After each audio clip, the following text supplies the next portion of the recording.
La journée internationale de l'allaitement maternel célébrée aujourd'hui, mais cette pratique fait débat en ce 21e siècle. Quels sont les avantages d'allaiter au sein? On en parle en tout début de journal. En Côte d'Ivoire, 117 nouveaux autobus pour renforcer le parc automobile de la Société des transports abidjanais, la SOTRA. Ils ont été réceptionnés aujourd'hui. Enfin, commémoration historique aujourd'hui à Madagascar, le 29 mars 1947. Les Malgaches s'insurgeaient contre le pouvoir colonial français. Bonsoir à tous et merci de nous suivre.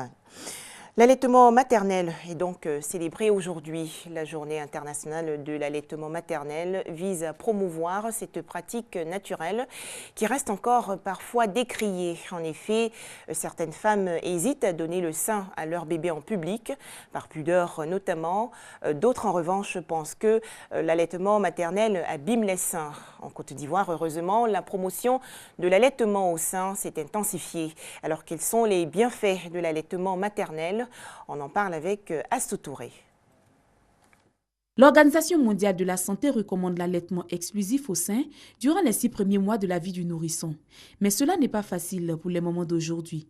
Contraintes professionnelles, insuffisance de lait et la crainte de voir le sein s'affaisser sont autant de raisons avancées par les femmes. Je fais un allaitement mixte, c'est-à-dire il y a le lait et le biberon, je monte ça à la servante à la maison et je viens au travail.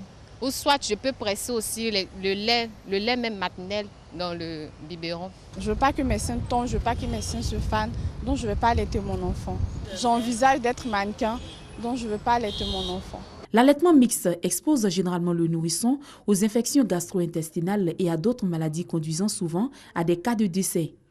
Il est bien connu que les enfants qui sont nourris au sein font moins d'allergies alimentaires, sont mieux protégés contre certaines infections gastro-intestinales, ORL ou respiratoires telles que les bronchiolites. En plus, c'est un aliment qui est très bien digéré de par sa composition, ce qui le rend un peu irremplaçable. Le lait idéal créé par Dieu, rien ne peut le remplacer. Ne serait-ce que les 3-4 premiers mois de vie avant de commencer une alimentation diversifiée, essayer de donner cet aliment idéal qui leur permet d'assurer une bonne croissance, de bonnes défenses et une relation mère-enfant qui reste forte. L'allaitement maternel a des avantages aussi bien pour l'enfant que pour la mère. Il contient des anticorps qui protègent les enfants de maladies courantes telles que la diarrhée et la pneumonie. Il les aide à rester en bonne santé une fois adulte. D'abord, l'enfant a plus de chances d'avoir une bonne santé et comme on le dit, d'être beaucoup intelligent. Mais moi, je préfère allaiter mon enfant que les biberons, peut-être en second plan. Lorsque l'allaitement est exclusif, il atténue le risque de cancer de sein et de l'ovaire à un âge avancé chez la femme. Aussi, l'allaitement maternel diminue le risque de transmission du VIH. Une mère séropositive a moins de chances de transmettre le VIH à son enfant si elle prend un traitement antirétroviral en même temps qu'elle allaite, selon l'OMS. La journée internationale de l'allaitement qui se tient tous les 29 mars est une occasion de médiatiser le sujet, surtout de rappeler aux femmes et aussi aux hommes les bienfaits de l'allaitement en termes de santé pour le nourrisson. Un tout autre sujet à présent, de nouveaux bus en renfort pour la Société des transports abidjanais.